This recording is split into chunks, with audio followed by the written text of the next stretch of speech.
የዘንድሮ ጉዳይ አልቅም ጋይስ። እኔ ምላችሁ አንድ ጥያቄ ሁሌም አእምሮዬ ውስጥ ይፈጥርብኛል። ብሩክና ሀይሚ ቡታጅራ ናቸው አይደለ? ብሩኬ የእናቱ ቤት እያለ አልጋ መያዝ ለምን አስፈለገው? ለምን ይመስላችኋል ይህን አልጋ ይሄን ሩም የያዘው? ሲጀመር ሩሙን ያው እዩ ስለነበረች ሀይሚ ያሳየችን እንጂ ቀድሞ ሲሄድ ገና መጀመሪያም ነው የያዘው። በቃ አስቦበት እንደሄደ በደንብ ያስታውቃል። ሲቀጥል ደግሞ ከትናንት ወዲያ ሀይሚ ሩም ውስጥ አገኘቻቸው። ከዛ ድጋሜ ሀይሚን ጠራት። ከዛ ሄደች ማለት ነው። ሲጀምር የእውነት እኔ አሁን ፍቅረኛ ሴት ይዞ አገኘሁት አይደለ? ድጋሜ ሲጠራኝ ምን እንዲያስረዳኝ ነው የሚሄደው? ላስረዳሽ። ነገሩ ሀይሚ ሄደችው ለማብሸቅ ነው፣ ለማናደድ ነው። ግን ሁሉም ነገር እንደዚህ እንደምታዩት ካሜራ ፊት እንዳለው ሳይሆን ከካሜራ ጀርባ ሌላ ታሪክ፣ ሌላ ጉድ አለ።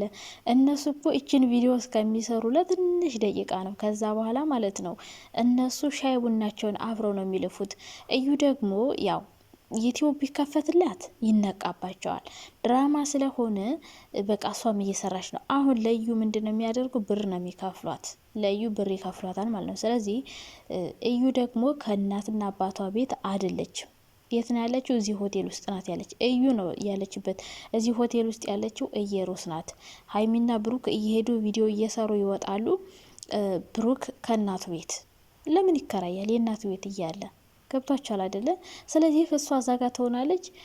ብሩክና ሀይሚ ደግሞ ቤታቸው ሆኑና እየሄዱ ቪዲዮ ይሰራሉ። ያለ ቪዲዮ መስሪያ ነው የተከራዩት። አብርሽ ልክ ተከራይቶ እንደሚሰራው ለቪዲዮ መስሪያ ነው የተከራዩት። ስለዚህ እነዚህ ልጆች አሁን ላይ ቤኪ ራሱ ማለት ነው የእውነት ትክክለኛ ጓደኛ ቢሆን ይሄን ውርደት እንዲያወጣ አያግዘውም። ሲቀጥል ደግሞ እንደዚህ አይነት ሪል የሆነ ነገር ቢሆን ኖሮ ማንም ይህን ቅሌት በአደባባይ አያወጣም። ሼፋፍኖት ነው የሚያልፈው። ፍቅርና ፉአድን ማየት ትችላላችሁ። ዝም ብሎ አረገዘች አይደለ? ስለዚህ ስታረግዝ አላወጡትም። ለምን? ሪል ስለሆነ። ከዛ በኋላ እንደ ድራማ አድርገው አመጡት። ማንም ሰው እንደዚህ አድርጎ ራሱን በራሱ አያዋርድም። ሸፋፍኑ ነው የሚቀረው። እኔ ግን የማደንቃቸው በጣም ብዙ ሰዎች አሉ። ሳላደንቃቸው ማላልፍ ቡታጅራ ያሉ ሰዎች ዩቲዩበሮች እንዴት አይነት ሚስጥር ጠባቂ እንደሆኑ የምር ይሄን ሁሉ ጉድ እየተሰራ ዝም ይላሉ። እንደው እንጃ ብቻ አዲስ አበባዊ ምናምን ቢሆን አንዱ ነበረ ሚስጥራቸው የሚዘረጋግፍላቸውና ሚስጥር ጠባቂነታቸውን ሳላደንቅላቸው አላልፈም። ከዛ ውጭ ግን እነሱ እንደዚህ እየሰሩ የምትጣሉ፣ የምትናደዱ፣ መጥፎ ነገር የምትናገሩ፣ ሀይሚን የምትዘቀዝቁ፣ ሀይሚን እንደዚህ በግድ አስገድዳ ብሩክን አብረን እንተኛ አለችው አልጋ ላይ እሷ ናት እንደውም ሁሌ የምትገኘው።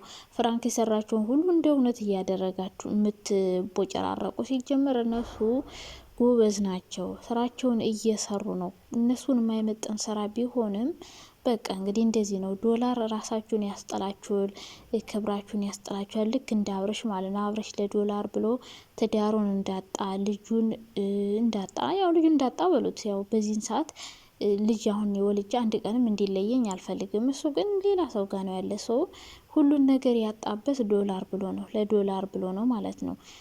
የምትወደውን ሚስቱን ያጣ ሁሉን ነገር እና አንዳንዴ ብር ገንዘብ ሲባል ማለት ነው ክብራችሁንም ቤተሰቦቻችሁንም ራሳችሁን ሁሉ ታጡበታላችሁ። ይሄ ብር የተባለ ነገርና አሁን እነሱን እኔ የማልጠብቃቸው ቦታ ነው ያገኘሁት።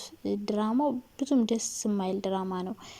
በቃ ከነሱ እንደዚህ አይነት ድራማ ነው ያልጠብቅም ነበረ። ምክንያቱም እኔ የምወዳቸው በሚሰሩ ስራ ስለሆነ እንደዚህ አይነት ጭምልቅልቅ ያለ ስራ ይዘው ሲመጡ ባይመቸኝም፣ ግን ያው እንግዲህ ጊዜው ነው፣ ዘመኑ ነው። በቃ ለዛ ነው ብዬ ነው ያሰብኩት።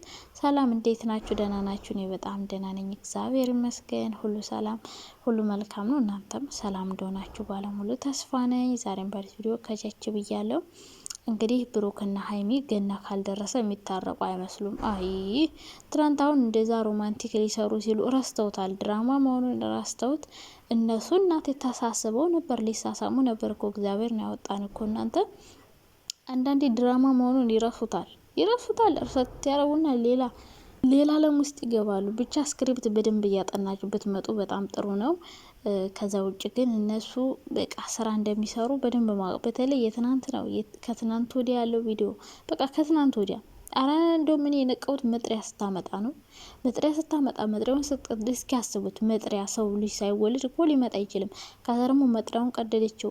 ከዛ ደግሞ አንድ ወሩን ብሩኬ ድጋሜ ነይ ብሏት ያኔ አግኝታው ሌላ ስህተት ተፈጥሮ ድጋሜ ደግሞ ብቻዋን እንዲያገኛት ጠራት። ለምን ጠራት? ከዛ ደግሞ በድንገት ሀይሚድር እንዴት ሊሆንም ሊገጣጠምም የማይችል ነገር ነው። እና ታስቦበት ለድራማ ብለው ነው እነሱ ቡታጅራ የሄዱት።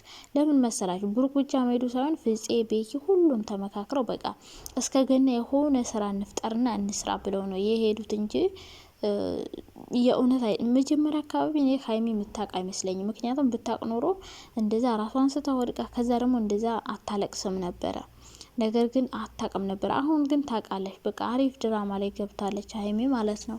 በደንብ እየተወነችው ትገኛለች። ምንም ሆነ ምንም ሀይሚ ለመነችም እንበል ብሩክም ባለጌ እንበል የፈለገንን ልንል እንችላለን። እነሱ ግን መጨረሻ ላይ አብረው ነው የሚሆኑ። እኛ ትርፍ ቃል እንናገራለን።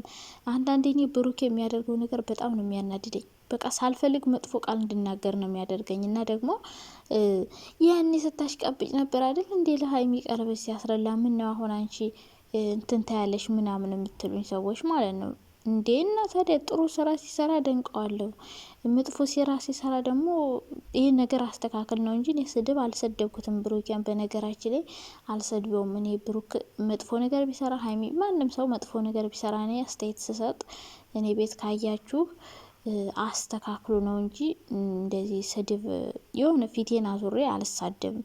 ሲስተካከል ደግሞ ትክክለኛውን አስተያየት ሰጣለሁ እንጂ የሆነ ጭፍን ያለ ነገር አንድ ሰው ጥሩም ነገር መጥፎም ነገር እየሰራ መሳደብ አይመቸኝም። እና አንዳንድ ሰዎች ያላችሁ ዝም ብላችሁ ትክክል ሲሆንም አዎ፣ ትክክል ሳይሆንም አዎ፣ የኛ ጀግና የኛ አንበሳ ሁለት ሴት ማሯሯጥ ይችላል። በቃ በጣም ውድ ዳይመንድ ነው፣ ወርቅ ነው የኛ ነብር ሁለት ሴቶችን አተራመሰ እያላችሁ መጥፎ ስራ ሲሰራ ሁሉ ዝም ብላችሁ ጭፍን ያለ አስተሳሰብ አስተያየት የምትሰጡ አላችሁ። ይሄ ጀግንነት አይደለም። በነገራችን ላይ ሁለት ሴት ማተራመስ ይሄ ቆፍጠን ያለ ማለት ችግር ነው። ቆፍጠን ያለ ወንድ እኮ ማለት ነው አንዲት ሴት ማንም እንዳይነካበት እጁ ላይ አጥብቆ ይይዛል እንጂ ያንም እየተመለከተ ሌላ ሴት እያመጣች የሚወዳትን ሴት ሚስቱ ልትሆን ያሰባትን ሴት የሚያሰድብ ምናምን ወንድ አይደለም። በነገራችን ላይ ጀግና የሚባለው ሚስቱን አክብሮ አስከብሮ የሚኖር ወንድ ደግሞ ጀግና ይባላል። እና እኔ አሁን አስተያየት የምሰጠው